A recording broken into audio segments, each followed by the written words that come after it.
Good morning, everyone.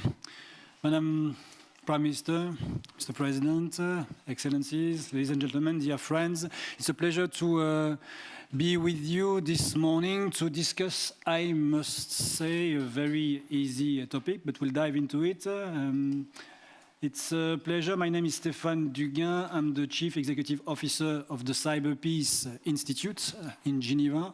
And today the discussion is around critical infrastructure, public core of the internet, this difficult equation in between innovation and security, and all of this happening in a context of, as we can say, quite complicated geopolitics. So I'm very, very pleased to share this panel with distinguished guests coming from very different backgrounds. We'll hear from public servant, from academia, from field experts when it comes to what is it that we need to have in mind to navigate this complexity. And what we need that we have in mind in order to be sure that what we all need to safeguard, the critical infrastructure, the public core of the internet, is there to stay and is there to be safeguarded. The format of this roundtable would be short addresses by the expert, followed by a quick session of discussion. We're going to have two sets of addresses and very open to a live discussion as we expect. So, starting with Madam Prime Minister, Kaja Kallas from the Republic of Estonia, if you can please share with us your opening remarks. Thank you. Thank you. It's an honor to be here. So there are 5.3 billion internet users in the world today, and critical infrastructure is the backbone of our societies. Being connected is one of the really vital for functioning the states, and our people are living online, which means that the governments are online, the services are there, and we have to invest in cybersecurity more than ever because we have to build our resilience. And in order to protect our systems, we must, first of all, build our cyber resilience because we are attacked every day. I mean, we were first attacked in 2007, but since then, and when the war started in Ukraine, we see bigger cyber attacks like every day than we did before.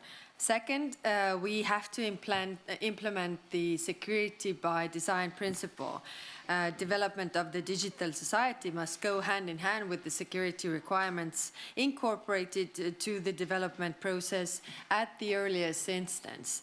Third, we have to decentralize our data management. Usually when I show this, how our system works is that you have very many small dots that are all connected to each other. So if you are the bad guy, which dot would you attack in order for the whole system to collapse? And there is not such one big dot, so let's not create those big dots, and let's not centralize the data management. Otherwise, we are more vulnerable.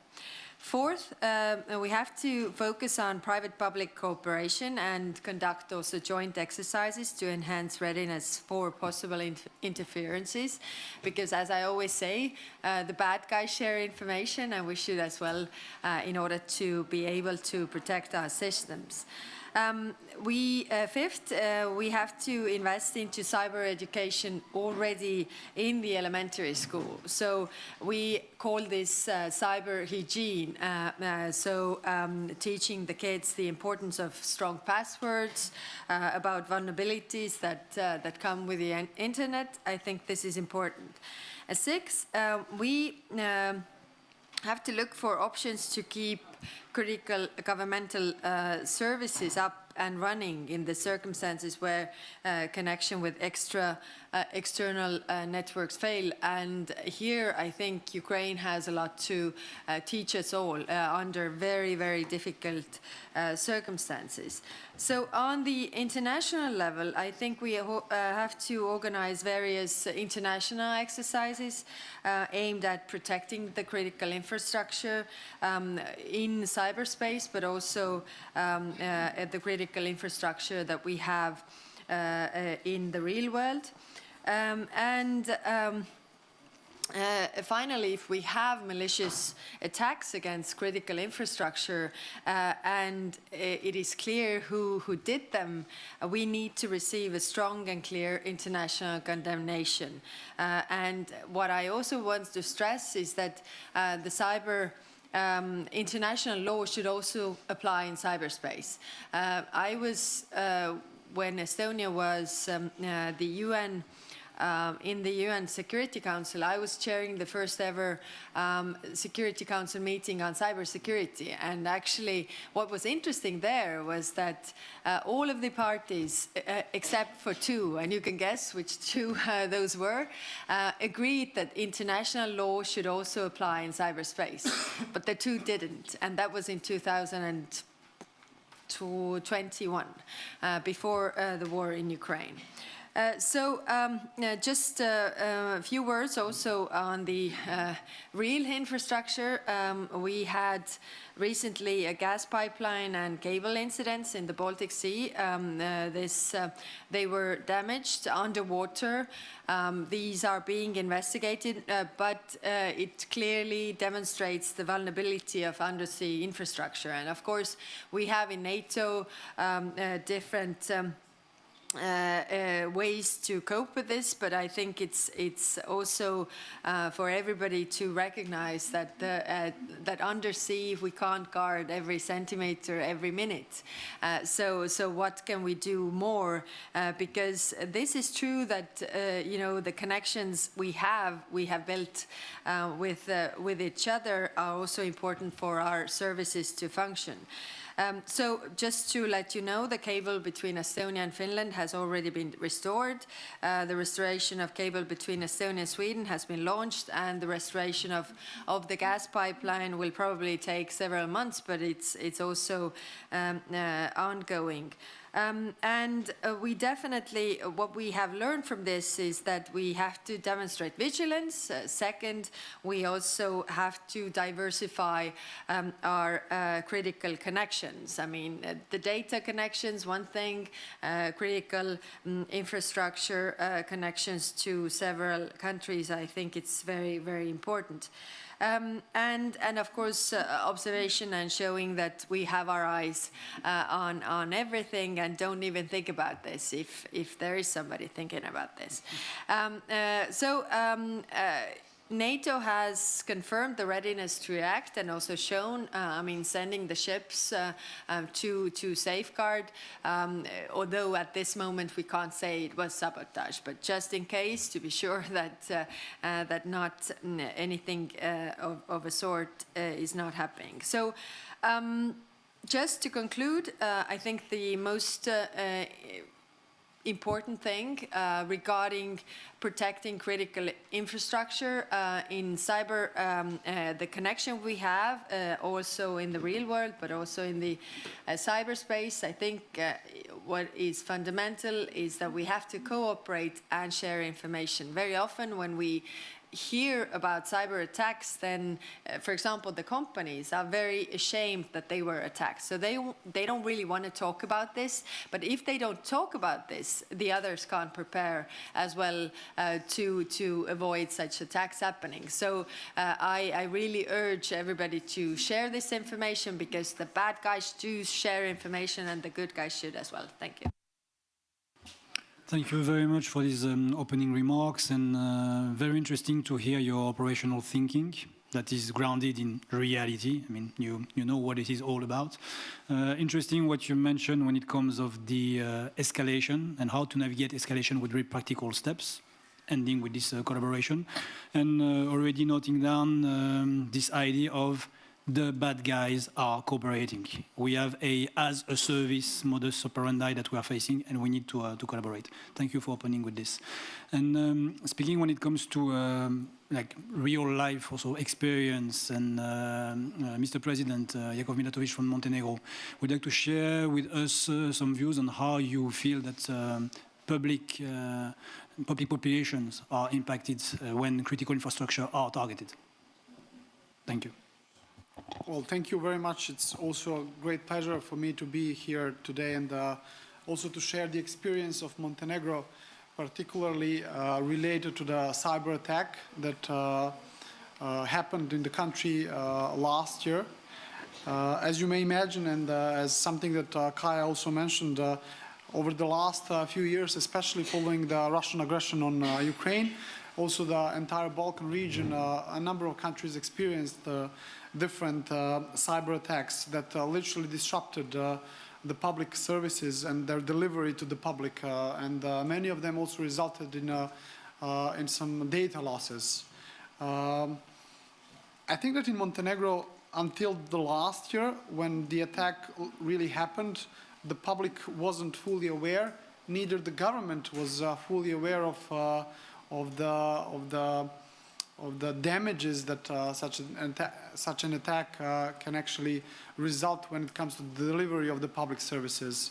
So what actually happened is that in August 2022, Montenegro, which is a NATO member ever since 2017, was severely attacked in the cyberspace, which basically resulted in a complete failure for a number of days of the entire government services.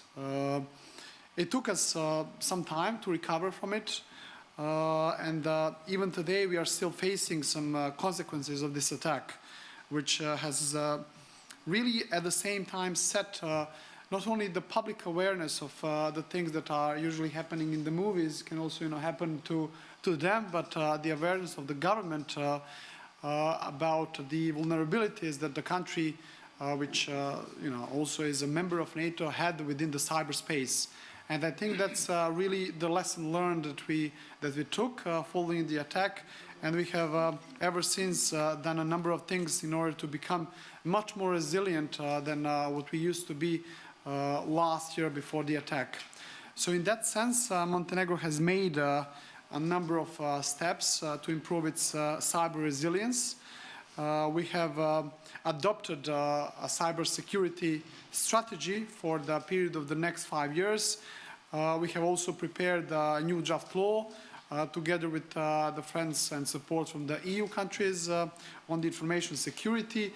And for the first time, we have also envisioned the creation of the Agency for Cybersecurity that has sort of a much more important role in the country than what used to be the case. And this all basically led, this all led following the attack that happened, that we as a country, which has also been negotiating to become the member of the EU, really very sort of heavily understood the importance of the problem and fully adopted the national framework to the one of the EU. So I think a good thing within the tragedy that happened with the cyber attack was that now we are much more resilient, particularly in terms of the adopted national strategy. Also, when it comes to the work together with the friends and partners, especially the ones from NATO and the EU, I must say that the country of our size and vulnerabilities that we realize we have within the cyberspace, we wouldn't be able to recover as quickly as we did without the help that we got from the NATO allies and without the help that we got from the EU partners.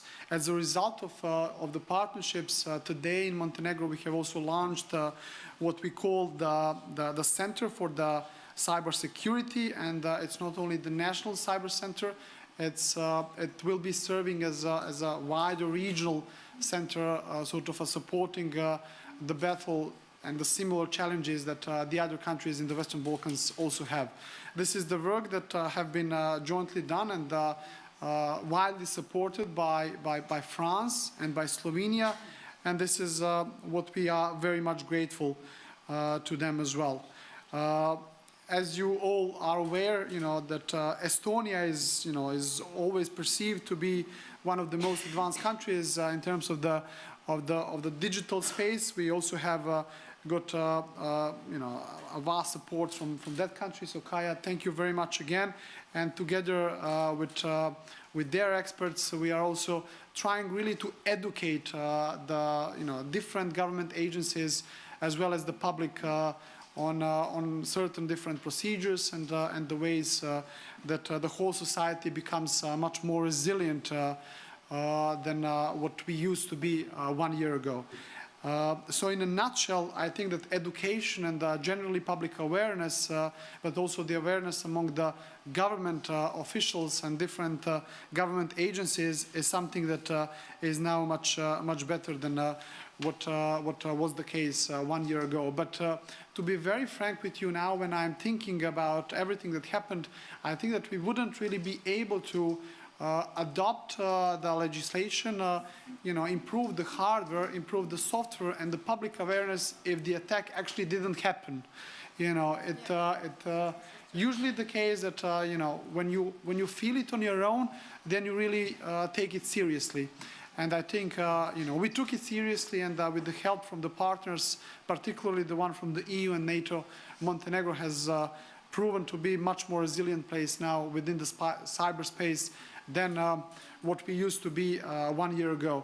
Even as a NATO member, you develop different sort of strengths that are more physical, but I think that the cyberspace was very much neglected, and I think that cyberspace is definitely a space that we are from now on watching much more vigilantly than what we used to do 1 year ago. Thank you very much. Thank you very much, Mr. President, and thank you, Madam Prime Minister, also to share, hearing both of you, the reality of what it is. I mean, you described different modus operandi from what happened in 2007 until what happened just last year. And at the end of the day, this idea of never wasting a crisis, which is something we would like to avoid, but at the end of the day can put, as I hear you, did put you into very fast strategic decision-making in order to implement change. And what I hear from both your intervention is that it was not something that you do alone. That's how you think collaboration in that momentum. And also you think about this, how in the long term this is going to help educate and create sustainable capabilities, such a National Cybersecurity Center. So thank you for sharing this. Pivoting from this intervention, Jason, coming to you. So moving to the private sector here. Very curious in how you read this. I would almost ask from the infrastructure point of view. Because at the end of the day, what we're talking about is infrastructure, is connection, devices, networks that are making this world of critical infrastructure more or less vulnerable. How do you see the past years in terms of evolution in this field? Sure. Happy to share both what we're seeing as new threats and also some new capabilities.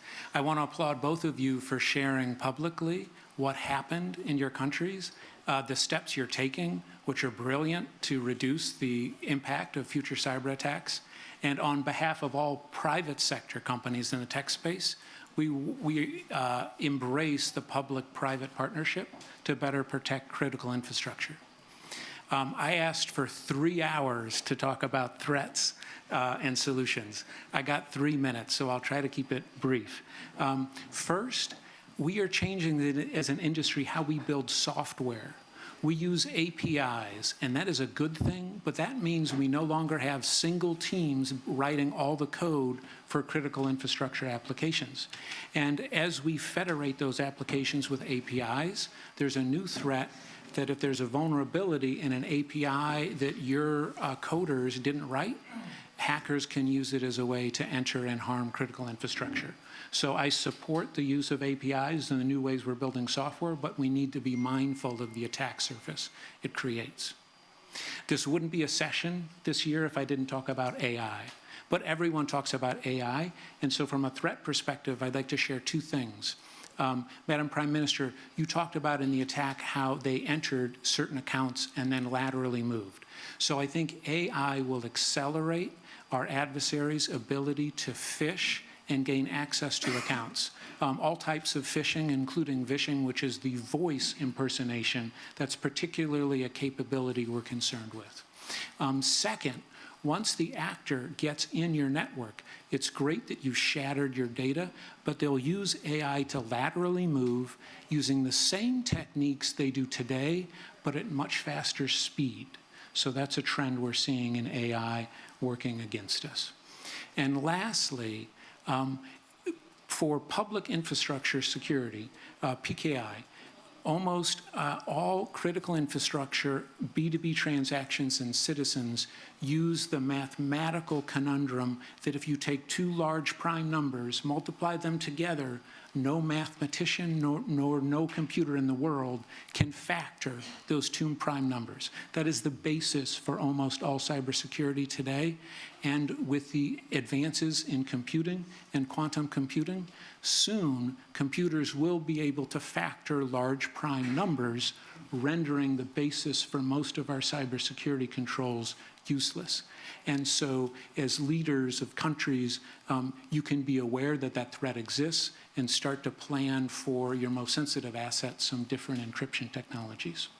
So now that I've done doom and gloom, perhaps some trends that are in our favor. I loved your example of shattering the data. So deception technology is significantly increasing in its capability, powered by AI. So that's creating fake accounts, fake admin accounts. So when hackers enter your network, you're able to detect them before they can laterally move. Second, zero trust. This is something we've worked on in an industry. It's easier to do when you build new systems, but all of us have legacy infrastructure. And so there are new technologies that allow you to apply zero trust to existing infrastructure at a larger scale and a faster pace than you could have before. And lastly, for critical infrastructure, some of our devices need to be air-gapped, so you don't want to connect them to the internet. The challenge is when an adversary attacks you, they can use AI to attack that asset, and you're not able to defend yourself with like AI technology. And I'm pleased that last month we announced AI on a chip. So the industry has figured out how to take AI capabilities, put it on a chip. This is a chip from a mobile phone, so it's very small, very low power usage. And the idea is that instead of having that asymmetry where hackers have AI and for sensitive critical infrastructure components where you don't have that AI capability to defend yourself, you now have that capability on the edge or on the device. So I do think we have some solutions in industry that will better help us protect critical infrastructure. So thank you for the time. Thank you, Jason, for sharing these thoughts on what innovation can do on the gloom side, but also what it can bring on the bright side to think about how to defend the ecosystem, specifically critical infrastructure. We are reaching the end of the first part of this session. We have 5 minutes left. I would like to open the floor to every participant. And Ernst, I know you wanted to add something on this, and for a good segue with the second part. But I would like to hear the thought of the expert when it comes to, I mean, we see this escalation. Through your example, it was very, very clear. In the Cyber Peace Institute, we could, since the 2022 invasion of Ukraine, we could track more than 100 different threat actors just being involved into this, in the aftermath of this aggression.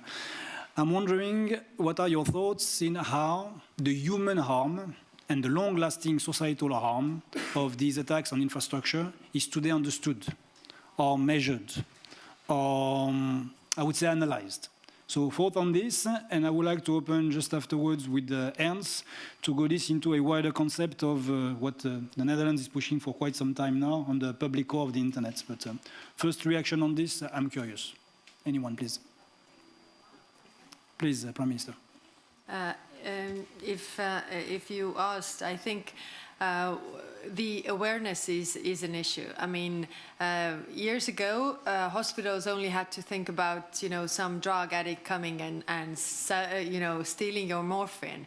Now they are a security risk. So if they are cyber attacked, there could be civilian casualties, and therefore everybody needs to think about this.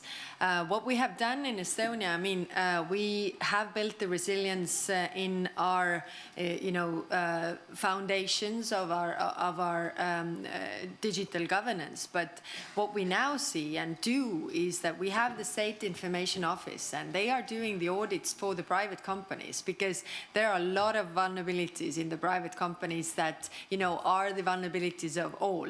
So your point about private companies, public sector cooperation, very important, and we are trying to help them so that they are, our state information office is doing the audits quietly, saying that patch this up, or this is your vulnerability, because it is in our interest of all. And what we have to understand is that although we are very focused in the news on the conventional war that is going on, then there is, by malign actors, the shadow war, which has different elements, and cyber war is one of them. So we have to be aware, but not only the states, but also the private sector.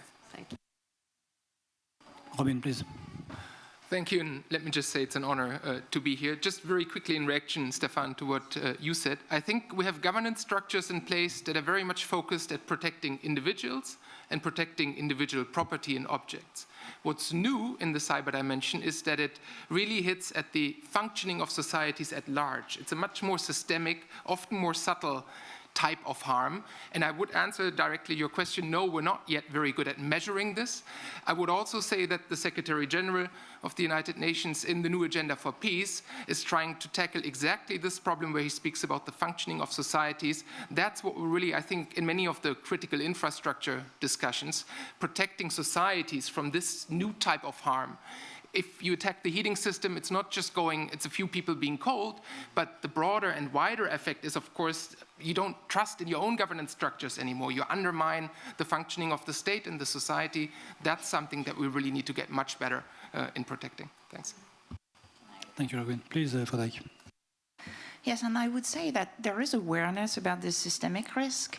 But I think that the perception, and I'll come back to that later, of a geopolitical risk tends to prevail. So it means that most actors, and especially state actors, are not ready to give up on some offensive capabilities that increase vulnerability of the entire ecosystem, because this perception of the geopolitical risk prevails. Thank you, Frédéric. Any other reaction on this? I would like to pivot towards you, Ernst. Thank you for sharing with us your thoughts as newly appointed, I can still say this, newly appointed Cyber Ambassador for the Kingdom of the Netherlands. Please. Thank you very much. I'm really honored to be on this panel with this distinguished guest. Just a remark also on the sea cables, which is indeed a worrying trend. But we as Europe, we're still pretty in a fortunate situation with a redundancy with so many cable connections. And we know that a lot of small island development states are really worried because they often only have one cable connected. And if they disconnected, they're disconnected from the world. So that's... And we see that also this whole, not the physical cables, the physical connections is being part of geopolitical tensions, like you already mentioned, Frédéric. The whole digital domain is right now part of geopolitics. At the outset, the internet was all run by the technical community, multi-stakeholder community, and look how they reached success. Nowadays we have 80,000 networks worldwide connected, and it works perfectly well. But it's not a given that this will be continued. It's under threat because of geopolitical changes. Countries like China and Russia prefer to work more towards a multilateral system to get, as a state, more control over the internet. And they always bring up, of course, the issue of sovereignty, and that's important, as an excuse also to take more control and bring the debate of the future of the internet, mainly to the ITU and multilateral fora, while we think it's crucial to maintain this discussion also within the ICANN and IETF debate. There we see that the public core, as we call it, a concept I think also introduced by the Netherlands in 2015, it can be best protected and make sure that it will be, and it should be, depoliticized. The public core, we mention it or name it as a combined naming, routing, numbering, and cryptography of the internet. And of course, for that, you need also the physical internet to function well. Responsible state behavior in cyberspace is instrumental to the protection of the public core. Implementation of the UN normative framework is therefore key, and I would like to take this opportunity to compliment France on the leading role it plays in this process, and also on the introduction of the program of action. Key pillar of the protection of the public core is that we need to prevent the politicization further as possible. We should not let states take over the governance of the internet. Like already mentioned, it should remain a multi-stakeholder model also for the future. And these discussions will be very crucial next year and in 2025 with the WSIS +20. So it means that the organization instrumental to the functioning of the internet should always be able to execute their work regardless of political tension. And that is why, for instance, we have included in our strategy that these kinds of organizations should remain unaffected by restrictive measures such as sanctions. An example are the regional internet registries, like RIPE NCC in Europe. If organizations such as regional internet registries are affected by sanctions imposed by the EU or any other body, this plays into the hands of countries who argue that the West uses sanctions to politicize the debate about how the internet works. And it also is an argument for them to say, actually, the internet is all run and managed by the West, while for us it's important to make it a multi-stakeholder, international, worldwide model. And it's also the effect of, I would like to stress that the effect of cutting off entities from the internet can have far-reaching unintended consequences, like leaving citizens, critical infrastructure like hospitals, ambulances, and firemen, as well as journalists as human rights defenders, without any way of communication. So for that reason also, we should, as a community, defend that model also for the near future to come, when we have a lot of discussion on this topic. Thank you. Thank you very much, Mr. Ambassador. Thank you very much, Ernst. I will take one key word that you pronounced several times. One word is two, in fact, I think. Depoliticized. It's like to be sure that we have something that can be beyond the geopolitical shift that we are seeing now. But I guess to depoliticize, we need to agree on definitions. And I'm turning to you, Robin, because what's your view on where we are in at least calling the same system critical infrastructure across all the countries so that we can have a common conversation around this? Yeah, thank you very much. Well, before I go into the many difficulties that lie in that space, I think, cyberspace is in need of defense, and so is multilateralism. So let me just say a little bit about the successes that we've also seen. Discussions at the UN have been ongoing for a while at the multilateral level about cyber, and they have yielded some key results already. International law is applicable, and we also have 11 voluntary norms since 2015. And from that alone, and we need not go any further, we know that civilian infrastructure is protected under international law in both peacetime and in times of war. And I think that's really important to state in these times where increasingly we're seeing deliberate attacks against civilians in conflicts all over the world. So I just don't want to forestall any doubt that when we discuss critical infrastructure definitions, that there isn't already legal protections in place. There are, and that's very clear. Now, the 11 voluntary norms, they complement the international legal framework, and yes, to operationalize them fully and therefore to gain benefits in terms of protection in cyberspace, we should go further, add more specificity to all of these different norms and how international law applies in cyberspace, which is one of the most contentious discussions right now in these international fora. That could, of course, go much faster. Why doesn't it? Well, we have to be realist and manage expectations. Geopolitical tensions is probably a euphemism of where we currently are. The doomsday clock is 90 seconds to midnight, closer than it ever was, even in the heights of the Cold War. So against this background, all multilateral discussions right now are impacted on many levels, not just cyber discussions, all of these discussions. And yet, there is progress, I think, in the open-ended working group. There is productive discussions ongoing. But when it comes to the definition of critical infrastructure as such, it was states by consensus who said, the national prerogative remains for us to define and designate infrastructure. And I think that's about right. No state is the same. The context, socio-economic context, is different from state to state. So whether we would really benefit from an overarching, unified definition of what critical infrastructure is for all, I'm not so certain. I would come back to what I said earlier.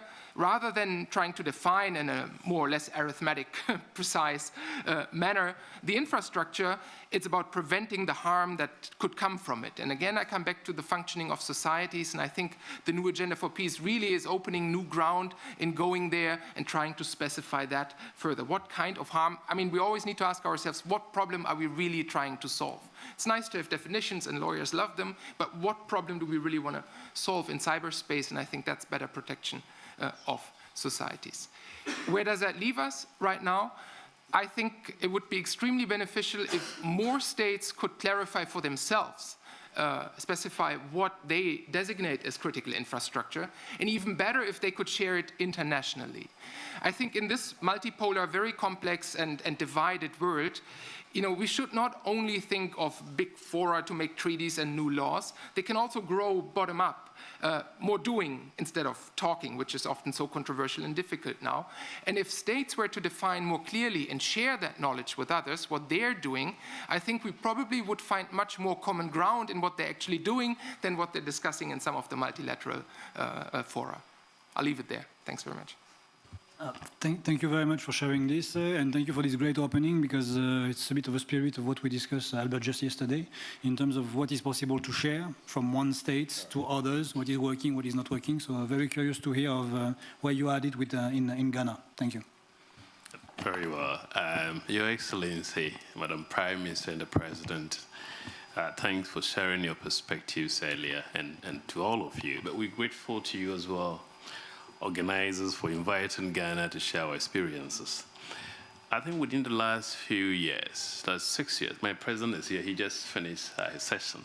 Ghana has deliberately focused on cybersecurity. And Thomas, you're here, I think your instrument, the Global Cybersecurity Index, has become the benchmark to measure how countries are doing. When we started our journey, Ghana's ranking was around 2.6%. Around the 5 pillars that you assess nations. As at the end of 2020, that's the latest ranking you have released. Ghana moved to 86% upwards, becoming the 3rd most ranked country on the African continent. But I wanted to project this, but to share from what Robin mentioned, what has gone into this. And the critical information area is one area that the government has made good progress. I am speaking from the developmental context. Ghana is a developing country, and I think our experiences are pretty much useful as a case study for many developing countries. And I keep on saying that, Steve, the advantage you have when you are starting is you learn from all the mistakes that everybody has done, and then you fix them. Thankfully, Ghana has a comprehensive approach to managing the risks that we are facing and what we anticipate around critical information infrastructure. And that has been enshrined by way of legislation. So Section 35 to 40 of our law, the Cybersecurity Act, which was passed in 2020, outlines the various mechanisms. Through designation, of course, the legal definition is here what constitutes critical information infrastructure. That's a huge debate. But we've set out certain parameters. There are several systems, network databases with their interdependencies. And if those, there is unavailability or distraction to any of the system, if it will have 1, national security consequences, and 2, economic or social impact, then we will take a decision to designate. It is designation from the Ghanaian perspective is a work in progress activity. It is not a static thing. So because the environment is evolving. But the good thing is Ghana has a certain approach, because if you look at the way we are using digitalization, the economy is growing and we're taking advantage of using digital platforms. So for example, one particular government ministry, when we change from manual collection of revenue to digital platforms, revenue generation increased by fourfold. So in terms of our strategic thinking around cybersecurity, it is developmental in nature. I know, of course, there's a security concerns, geopolitics, but if you ask, the context is key, developmental, that using technology, digital infrastructure to really build our economy. And that is why we have this sort of approach. As I speak, a total of 189 institutions called critical information infrastructure owners have been designated across 13 sectors, the usual suspect: financial sector, telecommunications, water, energy. And so we have organic process. Out of this number, about 54% are in the public sector, and the rest are within the private sector environment. As I speak in Accra, there is a session, cybersecurity exercises for board members of critical information infrastructure owners. So I think we have managed to build a holistic view around managing some of this, including reporting of cybersecurity incident. But we got here through experiences. Our energy infrastructure, the energy provider was hacked, electricity company of Ghana, and they lost huge sum of money. Of course, it was reported. And that also even caused government action by way of resourcing the cybersecurity environment, the cybersecurity authorities, and the agency I lead to be able to respond to this. So I think we've learned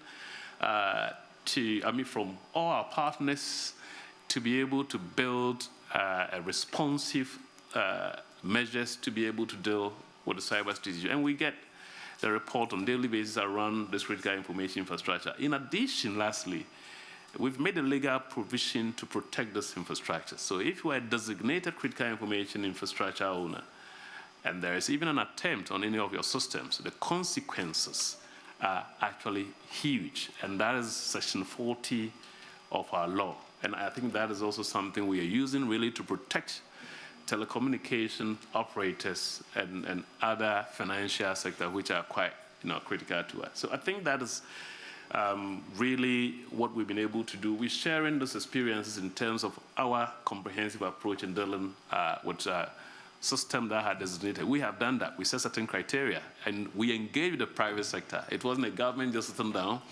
We had to speak to them because establishing the criticality is so key. What systems are there? What is the processes? Even the interdependencies. And I think we've learned a lot within the past 2 years in terms of building national response in that area. Thank you for the opportunity to share our experiences. And we're grateful. My minister is here. She's a fan of Estonia. I think Estonia's name goes beyond Europe. And I think we are very much happy for the support and the collaboration that we get from every partner. Thank you. All right. Thank you so much, Albert. And you started thanking the group. Thank you for sharing this, because it's interesting to see that you put at the center of the development agenda how to have your homework right when it comes to critical infrastructure. And that's quite important. Through the collaboration, and also not only thinking technically, but thinking from the regulatory landscape. So thanks for sharing this. Frederic, I would like to turn to you, because if someone knows a lot when it comes to critical infrastructure and the public of the internet and what this means to defend it and the type of harm it can create to population, it's really you and the work that you're doing in GEOD, so please. Thank you very much. So I actually share a lot of points with Ernst, so instead of going straight to my points, I start with a little story. At the end of May 2022, a few weeks after invading Kherson, Russian troops at gunpoint forced local internet operators to disconnect from Ukraine's network and reconnect through Moscow. Why? Because for Russia, controlling the logical routes of the internet in order to control information had become a strategic priority, and even more so in the context of war.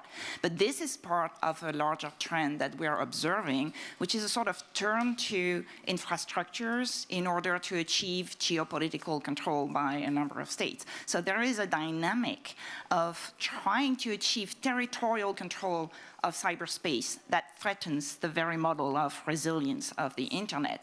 And it's totally in line with what was mentioned about the weaponization, militarization of cyberspace overall. The problem is that tampering with critical elements of and functions of the internet infrastructures can have severe consequences on the stability of cyberspace itself. It can have spillover effects, and we saw that with the attack on the KSAT satellite by Russia. It affected a few thousand Ukrainians, but it affected dozens of thousands of citizens across Europe, and that was not the plan initially. And no doubt that this will get worse with artificial intelligence. Possibly some cyber attacks can lose control. But that's not the main risk. I think the main risk, as a result, is the risk on the stability of our societies, because they've grown so overwhelmingly dependent on digital infrastructures. And it's not just accessing the internet, it is accessing essential services, whether it's access to water, whether it's access to emergency services, and even more so in the context of crisis. So we're faced with the cybersecurity dilemma that I was mentioning, with two different perceptions of risks. On the one hand, there's this perception that cyber power will enable power in the context of geopolitical tensions. But on the other hand, we acknowledge that there is a systemic risk. And these two perceptions are pulling into completely opposite direction states. On the one hand, some states are going to acquire more cyber power that leads to proliferation. But on the other hand, they're trying to achieve more responsible behavior and international cooperation, and that complicates the discussion. So we started working on this issue within the Global Commission on the Stability of Cyberspace at a time where the international discussions were really at a stalemate.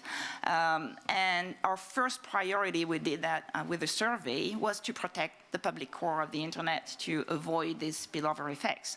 And we proposed a norm of responsible behavior stating that state and non-state actors should neither conduct nor knowingly allow activity that could intentionally and substantially damage the general availability and integrity of the public core of the internet, and therefore the stability of cyberspace.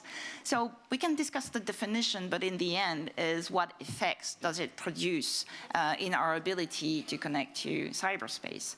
And I think that it's critical that the public core is not politicized, as you mentioned.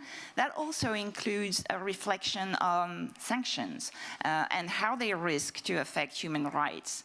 So at the beginning of the war, the government of Ukraine asked whether to internet governance organizations whether they could cut internet resources to Russia. And both these organizations, RIPE, NCC, and ICANN said, well, this is not our job. But there's also this big issue that nobody understands very well. All the interdependencies in the way the internet infrastructure works, and all the potentially cascading effects that could have given the level of interdependence. So the bottom line is we have grown way too dependent on the internet to afford damaging its critical infrastructure. This is not just a military or technical issue, it really is a security issue and therefore a human rights issue. And I would say, given the comments by the president of Montenegro, that it would be good to not wait for an attack to take care of this issue. Thank you. Thank you, Frédéric. Thank you for sharing. And you started with a story. Allow me to echo with a very short one. When COVID-19 hit and the first peak of the pandemic, there was, you discuss with any chief information security officer of an hospital is going to tell you, any day it's 70,000 type of attack on my network. So that's the scope.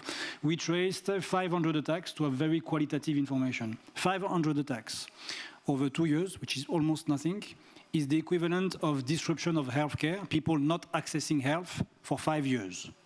So that's what is at stake here. So I hear you very well in your comments. I would like to turn to you, Thomas, last but not least. Very curious to hear your views when it comes to this challenge of engaging at multi-stakeholder level in the context of critical infrastructure and the views of ITU on this, please. thank you, Stefan, and I'll probably take an opportunity to do it a bit broader, but also I think it's great to be, at the end of the speaking, we're also able to really benefit of insights, and it's great to hear that leaders of the countries on the Prime Minister and President level really have a good grasp on technical aspects of infrastructure, and I think that's probably what it needs to be done these days. And also, I hope to see you more in ITU as well. So I think where those discussions can happen further.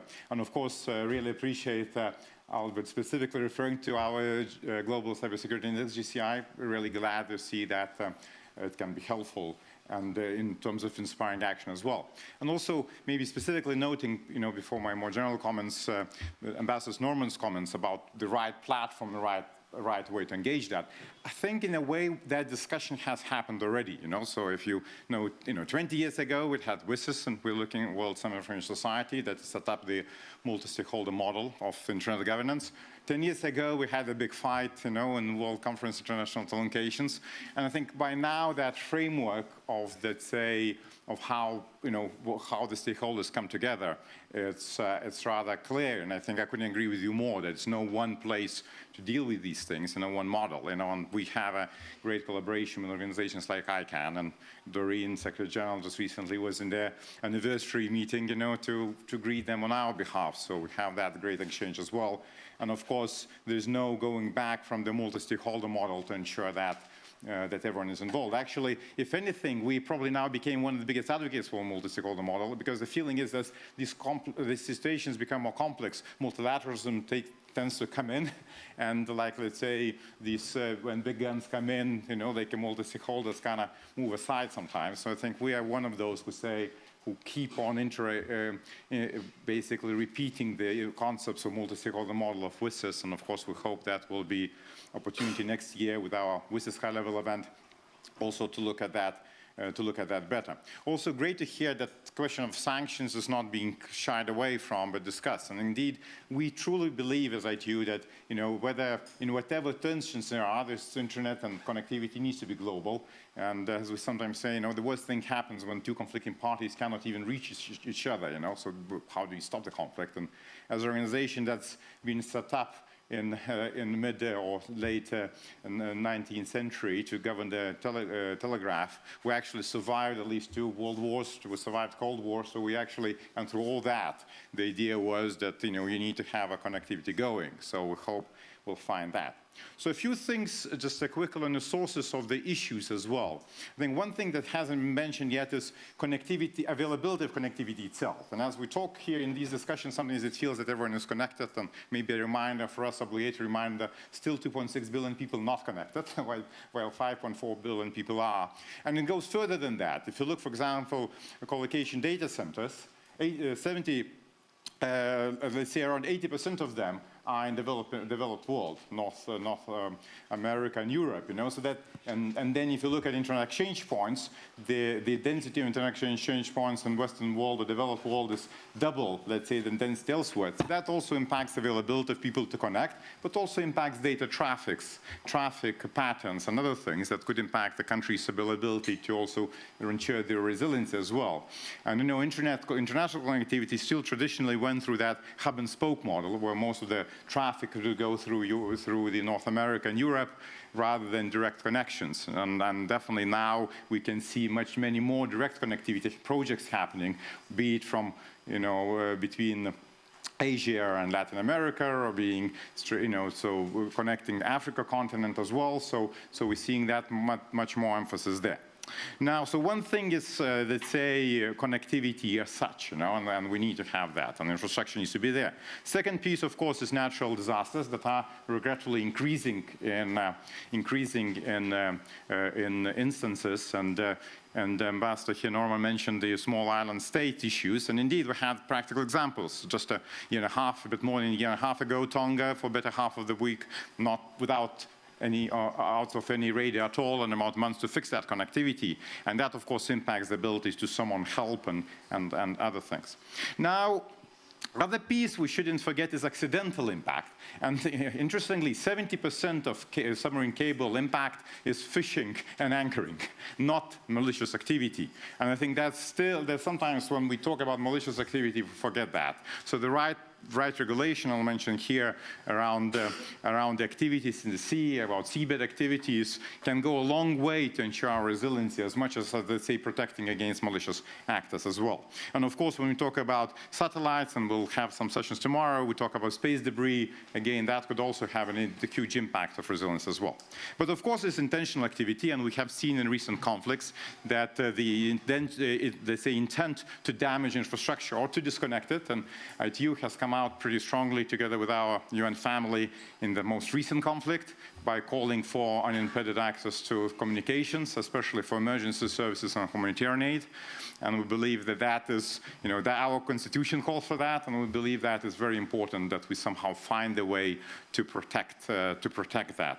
And of course, cyber activities with the growth of cyber attacks, I wouldn't repeat here. Maybe last source here, just to kind of throw into debate, and especially maybe for programming over the next Paris Peace Forums, is the things we don't even think about, like, for example, solar storms. So I think sometimes we're so focused on the things that are already here, and then as the president said, it takes the crisis then to put something in place. So, but then maybe we should start thinking about the things that we need to start putting in place before the crisis hit.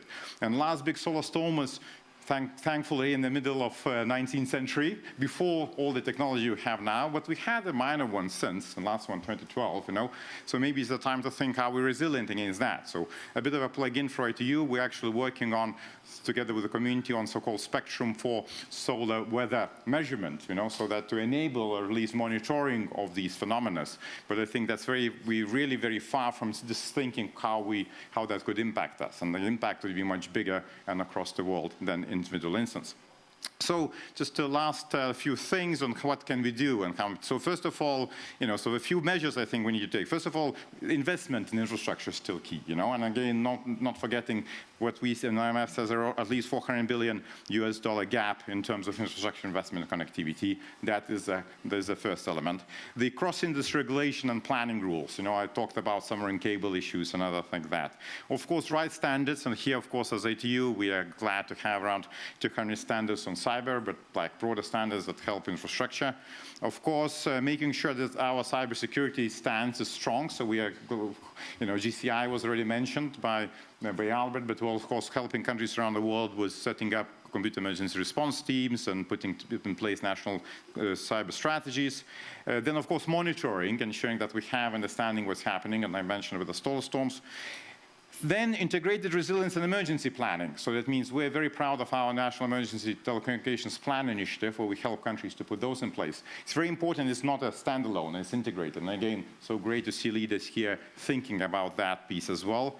And then, of course, protecting, as I mentioned, protecting the infrastructure from protecting the infrastructure in the terms of conflict as well, having some agreement on that, and remembering, and we also mentioned recently, need for the dust off such instruments as Tampere Convention, which actually we have instruments that allow or protect communications in terms of disaster relief and humanitarian aid. We don't always use them, so sometimes discussion on that would be useful. And finally, and last but not least, the partnerships, coming really together and working in partnership, and back to where I started, so that all stakeholders are around the table when we do that. Thanks, all.